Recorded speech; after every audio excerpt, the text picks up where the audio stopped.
Welcome to the Creative Soul Healing Podcast. Here we talk about the connection between creativity and healing, and how we are creative and how creativity helps us heal mentally, physically, and emotionally. Join us now. Hi everyone, Larissa Russell of Creative You Healing, and today I have with me Karin Huehold. Karin has painted professionally for over 30 years. Her genuine love and appreciation of watercolor is evident in her art. Drawing impressions from many facets of life provide Karin with continual source of inspiration, from mountain to prairie landscapes, forests, flowers, foods, friends, bits and pieces of nature, and wherever the paint and brush lead her. Karin creates unique and beautiful works of art. Her work ranges from simple expressive watercolors to elaborate designs using pen, ink, and of course, watercolor. Karin is a prolific teacher, having taught many self-designed courses to multitude of students, including myself. She is teaching a variety of virtual classes now and has ventured into the online teaching world. Her work is shown widely and is included in many private and corporate collections. She is an active member of the Federation of Canadian Artists and the Bow Valley Calligraphy Guild. Karin enjoys much creative time in her home studio in Calgary, Alberta, just down the road from me. So welcome, Karin. Oh, thank you, Larissa. That's just so nice to hear all about me. So many people say that. They're like, wow, I actually sound important when it's like, yeah, you are. We take ourselves for granted. Yeah.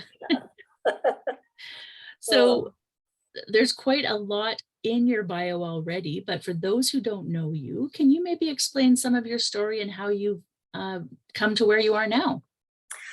Well, let's see. My mom met my dad, and I started painting just because, some of us have those itchy fingers. We want to just create stuff and make stuff. And we were living in White Rock, and I saw this cute little tiny painting of watercolor, and I so want to do that. So anyways, from there, take classes, get to know people, and then I guess it's, the difference between, when I started with X group of people and now is, I'm probably the only one that's still actually painting.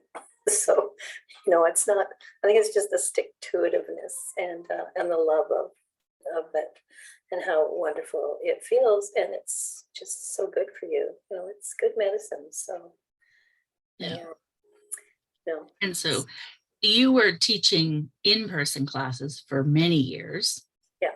And then COVID kind of like made you do an about face and you had to figure out the online world. Yes. Well, and that was a real quick turnaround. Like we all pivoted, we all adjusted. I think, we should all be darn proud of ourselves for just, using our creative beautifulness to adjust, and that's who we are, who us creative artists are. So yeah. Did you find that part difficult? Were you tech savvy, do you think, beforehand, or was it more difficult? No, it was all new, but once we got into it, I found there was some really neat things going on with online, and I think part of that is everybody you're speaking to, like, everybody's in a really safe place and your comfy spot. And, I think people are really quite relaxed. And there's the fun interactions that go on in an in-person class. But, online, I think everybody kind of slips into that creative mode a little bit easier just because you're relaxed and, you got your, anyways, it just felt like a really good slide in, and it's here to stay for sure. I think so many advantages to it. Besides being able to go global or whatever else we're gonna do, but and I just it's just sharing that, and it's funny, one idea generates another one. So I'll often be taking notes while I'm teaching for, we can do this next time, or, whatever. So. Yeah, I find that too. I always have a notepad when I'm teaching because something will pop up, someone will ask a question, or, I'll just think of something based off what somebody's created or that sort of thing. And or they'll share something. It's like, wow, that's a really cool idea. And, so anyways, and I think we're there to feed each other that, yeah. kind of get annoyed at instructors that get really greedy and don't want to share their secrets. That's funny what you say about that, because when I invite people to be in my summits, because I host a lot of summits, I often hear they don't want to because people will steal their ideas, or they don't want to do these sort of collaborative things because they're very proprietary about what they do. Mm-hmm. I'm like, when we come together as a collective and we learn and experience from one another, we grow so much from that. We really do, and we're here to share. And there's some things, I wasn't teaching for a while because they were kind of, really close to my heart type of thing, but then it was sort of time to let it go. And, it just, when you see people beaming with what they can do because you showed them how to do it, it's just incredible, it really is. It really is. And no two people are alike. No. Like no two presenters are alike, no two students are alike. And I have students that go to other of my presenters even, classes, and we might do the same thing technically, but we do it completely differently. So, you go where it fits you. Yeah. And find those people that work for you, so that I've really found that I'll teach a class and everybody, I'm teaching the same thing to everybody, but everybody comes up with something different. It's their own take on it, and I really compare it to, it's like your signature. You can't change who you are and what your marks look like and what your color choices are, but and we've all been in those classes where the instruction is to, okay, we make this line here and there's where this color goes, and everybody ends up with exactly the same thing. And I just think that's really disappointing, because you haven't, there's no creativity in that. Yeah. There's no expression in that. Yeah. And I teach much more from the process than the finished product, right? Yeah. So that's the important part for me. So I often don't even show what I'm doing, ahead of time and things like that, because it doesn't supposed to look just like mine, right? No, it is. It's supposed to be different. And I've had some students be total copycats, and it doesn't serve them. It's I had somebody come up to me and say, "Oh, I saw your painting in this show," and I was like, "I wasn't in that show." So, somebody that had, taken something and just copied it so much that it's, identifiable as me and not them. So, and that's not, I don't want my art to show up like anybody else's. So, yeah. Unless they're getting paid way more. But I think it's about finding your own style. I absolutely believe that, copying work when you're trying new techniques and trying to figure out your style, absolutely. Yeah. But you need to find your own way in that. And then it's like, okay, what part of this do I like? And then, so, taking those wonderful art classes where, yes, you end up with a very similar item can help you work on technique. Yeah. But now you have to put your own, then you have to find your own way. Exactly. And find your own voice, or your own hand, or, absolutely. I mean, there's so many ways to learn, but I think it's more gratifying when you're being yourself and it's all coming out as who you are. Yeah. For sure. And it feels good then.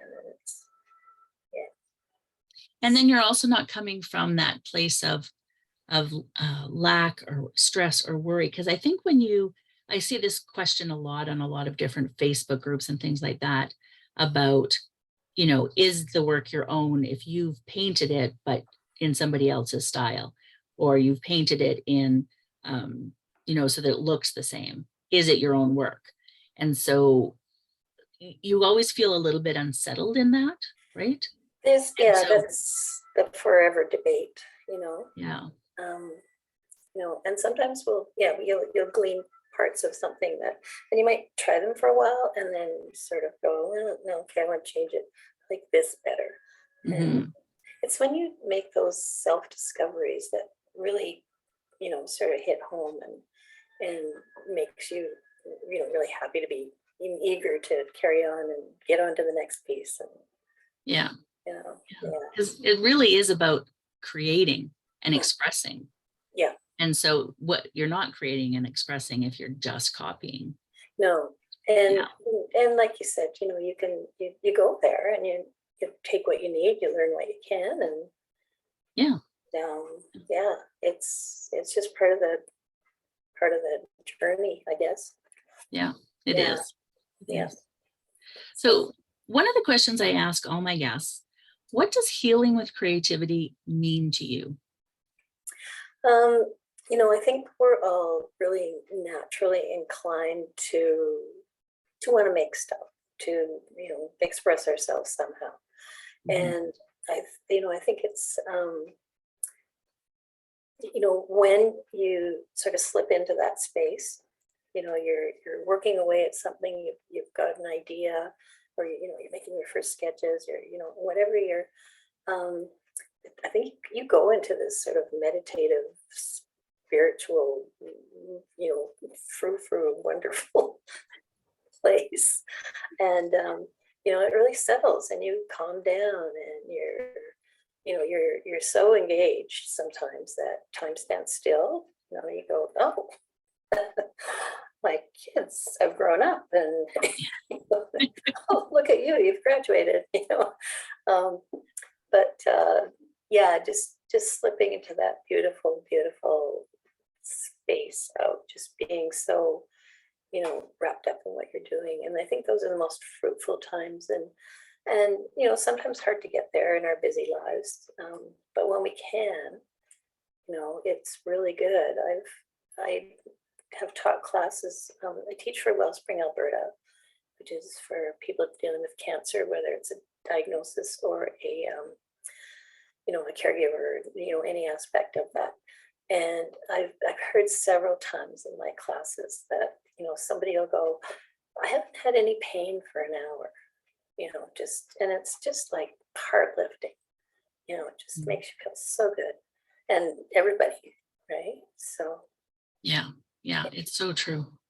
It's so true. And I mean, that's one of the things I teach, healing with creativity, and when we can allow ourselves to get into that flow, as I call it, everything else, it's like a meditation, everything else just melts away. Just sort of abandoning everything else and just being, with your happy, absolutely happy, healthy side of whatever you're doing. And just, I don't know, it's just because you're slowing down, you're being who you are, instead of all the other things we are, what we're trying to do, or get done in a day. And it's really a beautiful place to be. And I know for myself, if I'm not doing it, if I'm not able to spend that time because of whatever else, you really feel it. It just kind of, and then to get back into it. So I think there is some real truth in taking just that 15 minutes a day, or whatever. Sometimes that's even hard to fit in, but just gifting ourselves some time to and whether it's if you're scribbling or doodling, or looking through an art magazine, or like whatever bit of nourishment you can get from just some creative time is so good for you. It really is. And one of the things I hear often is, it's a waste of time, or that, I'm not good enough to sell it, but it's really about that healing aspect, right? Because it is our, especially as women, that feminine energy is in the creative. And when we are unable to create, we are stifled. Yeah, We become stagnant, right? And so absolutely. Yeah. And then, then you're the harried person that's, just not not functioning, the way anybody wants you to. Yeah, that concept of it, it's a waste of time, or are you making money with this, or all that. That can be a helpful goal to, maybe take some more time and make art and see where you can go with it. But there's a lot of pressure in there too, and you can get really lost in production. And I was in a ton of galleries years ago, and it just turned into a product, and you're not making art anymore. So so there's that, and these people that can make lots of money, good for them. They probably, because they've got wives. Keep hearing that in workshops. So, but anyways, yeah, it is so worthwhile in every aspect, and I know that, and just back to Wellspring for a second, the expressive arts programs always fill up first, usually with a waiting list. So it's really important for these people that are, healing, dealing with stuff, to have that time. So, and super enriching and I'm sure you feel this way as a teacher too. You get so much out of teaching, like that creative time. It's really, really fulfilling and good for you too. Yeah, absolutely. I love, and I do a lot of my classes live because I love that interaction with people, right? Yeah. So I think it's really important to connect with people and experience that, because I feel good about what I'm doing when I see that aha, or when so yes, for anyone listening, I do need those kudos, but it's just in you doing your best you, and that's the kudos that I need. It's like I couldn't figure out. I have a friend I correspond with in New Zealand, and her son is a performance artist. And I said, Mary, I get this kind of, big. She says, it's a performance high. I said, oh, that's what it is. When you've had a really good class, you just feel like, wow, that, like, you get so much back. So, yeah. And, I've had those conversations with people, like, you give so much, and I'm like, but I get so much. I get so much. Yeah, you really do. It's so gratifying. And, being in this profession, people are just so grateful to be having some happy time.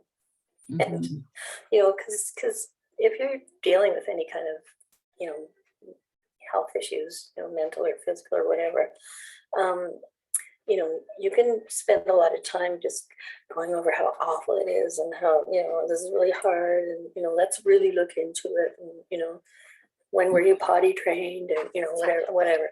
Anyways, I think, finding some healing in even just being silly and sharing a good laugh or a happy moment is so important. Let's lighten up a bit and just, enjoy ourselves. And, and if we can get a few laughs in a class, and be silly and, forge those friendships, that's another component of it. Is it's feel good on so many levels. Yeah. It's so important. It really is. And and like you were saying, that whole giving and getting, and that the energy that flows back and forth is what keeps it going. But I think the actual creating, if you're doing it on your own time, if you're, in a class, whatever it is, that is such a big part of it, right? So being able to be a part of that creativity in whatever way is so important. And it's different for everybody, right? Like, somebody, it might be gardening, somebody, it might be making spreadsheets. I'll put my hand up to that one. I love spreadsheets. And you know, I'm also an abstract painter and, you know, do other things. It's really, you know, and I love cooking, you know, I just find that a real enjoyable art, you know, exactly. And just because it's same, it's hands-on, you're thinking, you're being creative. And of course, there's all that nourishment involved. It's true. It's true. Yeah. Well, I want to thank you so much for being here today. Is there any final words you have for our listeners before we go? No, only that, you know, just, you know, forge out whatever creative time you can and just let yourself be yourself and consider it a meditation. And, you know, my big thing is, you know, add some joy and laughs to everything you're doing, because that's really uplifting and, you know, Fun. that humor and is good medicine. Yeah. I tend to find humor in the darkest things, so I absolutely understand that one. Yeah. I am, you know, given sideways glances a lot. I think I laughed through my mother's funeral because everything just seemed ridiculous to me. I know it was an emotional response to what was happening, but people are looking at me like I was like something was definitely wrong with me.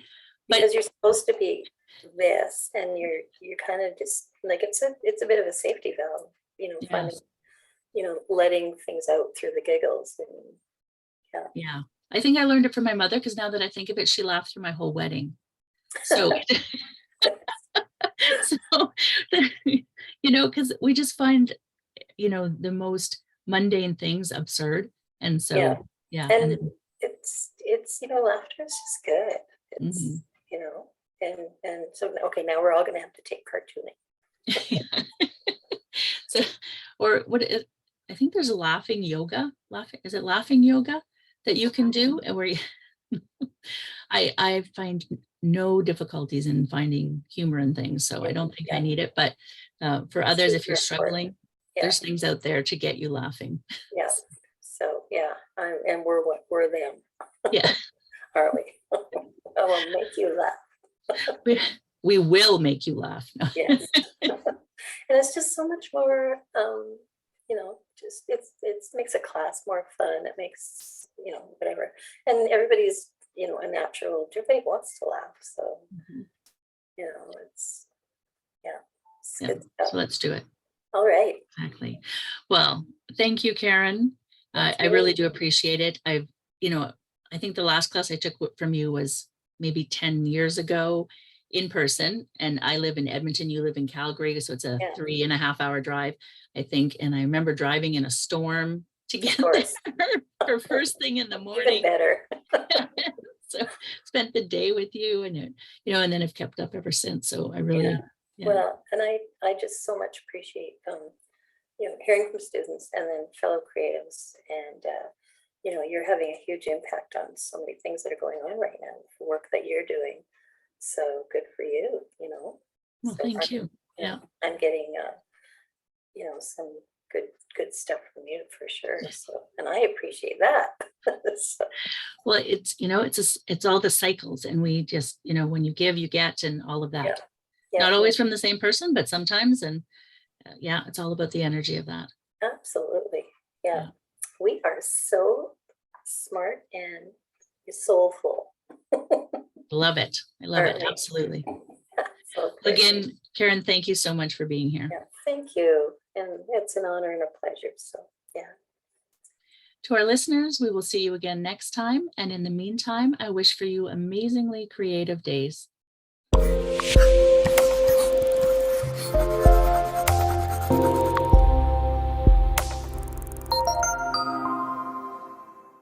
Thank you for listening. If you found our podcast of interest, we'd love for you to leave a review wherever you listen in.